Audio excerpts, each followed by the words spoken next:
नगर news 24 प्रतिबिंब जनमानसांचे। Manoj Jarange Patil 12 August रोजी अहमदनगर शहरात होणार दाखल। अहमदनगर शहरात 12 ऑगस्ट रोजी जरांगे पाटील यांच्या नेतृत्वाखाली मराठा आरक्षण जनजागृती आणि शांतता रॅलीचे आयोजन करण्यात आले आहे। यासाठी सकल मराठा समाज अहमदनगर यांच्या वतीने साई मुरली लॉन येथे जिल्हास्तरीय बैठकीचे आयोजन करण्यात आले आहे। या रॅलीला मराठवाड्यात मोठे समर्थन मिळाले होते, तर आता आपल्या भागात या रॅलीचे आयोजन करण्यात येणार आहे। नगर शहरात होणाऱ्या या रॅलीसह 10 लाख लोक येण्याची शक्यता आहे। सध्या लोकांमध्ये सरकार आणि विरोधकांबद्दल मोठा रोष निर्माण झालाय। 12 ऑगस्ट रोजी लोक घराला कुलूप लावून मुलं बाळांसह रस्त्यावर उतरतील अशी संभावना ॲडव्होकेट गजेंद्र दांगट यांनी दर्शवली आहे। 12 ऑगस्ट रोजी मनोज जरांगे पाटील यांची रॅली दिल्ली गेट कापड बाजार मार्गे छत्रपती शिवाजी महाराज यांच्या पुतळ्याजवळ सांगता होणार आहे। प्रतिनिधी अजहर सय्यद, नगर न्यूज 24 अहमदनगर। हे सत्ताधारी आणि विरोधक हे गेंड्याच्या कातडीचे झालेले, त्यांना लोकांच्या जनसामान्यांच्या मराठ्यांच्या भावना हे समजण्याचे झालेले। वारंवार हे आम्हाला आश्वासन देतात आणि वेळ देतात आणि त्याच्यानंतर ते आश्वासन पाळले जात नाही।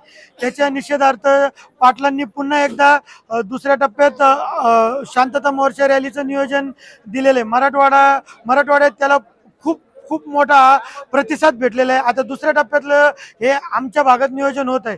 या आज फक्त नियोजन बैठकीसाठी पूर्ण जिल्ह्यातून 2-1 हजार लोकांचं पब्लिक इथं आलेलं आहे। ही जी नगर शहरात जी शांतता रॅली होणार आहे, त्या रॅलीला किमान 10 लाख मराठा रोडवर उतरणार आहे। कारण या सरकार विरुद्ध इतका मोठा रोष आहे जनतेच्या मनात आलेला आहे आणि खूप मोठं विरोधकांविषयी सुद्धा एक अविश्वासाचं वातावरण तयार झालेलं आहे।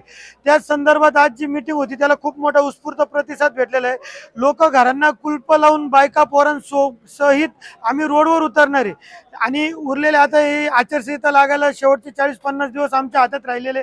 आम्ही जीवापाड प्रयत्न करून हे आरक्षण मिळूनच राहणार आणि या आरक्षणाचा लढाईचा अंत विजयाच्या स्वरूपात या रॅलीद्वारे करणारच आहे।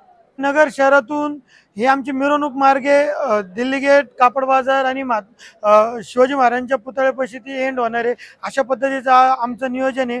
आता आम्ही त्यासाठी पोलीस प्रशासनाकडे तसा अर्ज देणार आहे आणि पार्किंगची व्यवस्था ठिकठिकाणी ती त्यांना आखून दिलेली आहे। म्हणजे निवार्स राहुरी साईडने येणार आहे, निवार्स पारनेर साईडने येणार आहे, केडगाव श्रीगोंदा साईडने येणारे आरणगाव ठिकठिकाणी पार्किंगची सुविधा आणि त्या संदर्भात अजून जे काही आम्हाला गोष्टी लागणार आहेत त्या संदर्भात आम्ही पुन्हा त्याची मीटिंग घेणार आहे। जशा अडचणी येतील त्या पद्धतीने आम्ही नियोजन पुढे सरकत जाणार। जय जिजाऊ जय शिवराय। आज मनोज दादा जरांगे पाटलांची 12 तारखेच्या रॅलीच्या निमित्ताने जिल्हा नियोजन बैठक बोलवली होती। बहुसंख्य समाज नगर जिल्ह्यातून प्रत्येक तालुक्यातून उपस्थित राहिला। खूप मोठ्या संख्येने आज कमीत कमी 1000-1200 लोक असतील आणि 12 तारखेला आम्ही 10 ते 12 लाख या संख्येने दादांची रॅली मोठ्या प्रमाणात साजरी करणार आहोत। तिथे शांतता रॅली साजरी करणार आहोत। मी आज परत एकदा सर्वांना नगर जिल्ह्यातल्या सर्व मराठा बांधवांना विनंती करतो की त्यांनी 12 तारखेला बहुसंख्यांनी उपस्थित राहून मराठ्यांची काय ताकद आहे हे दाखवून द्यावी। जय जिजाऊ जय शिवराय। सर्वांना जय जिजाऊ जय शिवराय। 12 तारखेला जी काही मनोज दादा जरांगे पाटलांच्या मार्गदर्शनाखाली प्रमुख उपस्थितीमध्ये जी काही रॅली होणार आहे ती नक्कीच नेहमीप्रमाणे कोटीच्या संख्येत जे आपण म्हणतो एक मराठा एक कोटी मराठा अशी भव्य दिव्यच रॅली ती होणार आहे, यात काही शंका नाही। जिल्ह्यामध्ये नगर शहरामध्ये सर्व अहमदनगर जिल्ह्यातून कानाकोपऱ्यातून येणाऱ्या महिलांचं नियोजन या ठिकाणी आम्ही सर्व महिला सतर्कपणे करणार आहोत।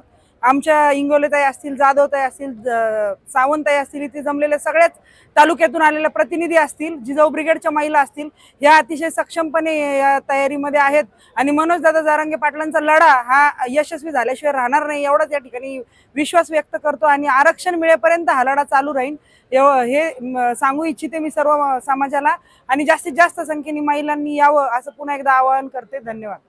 नवीन बातम्या आणि ताज्या घडामोडींसाठी आजच आपल्या चॅनलला सबस्क्राईब करा।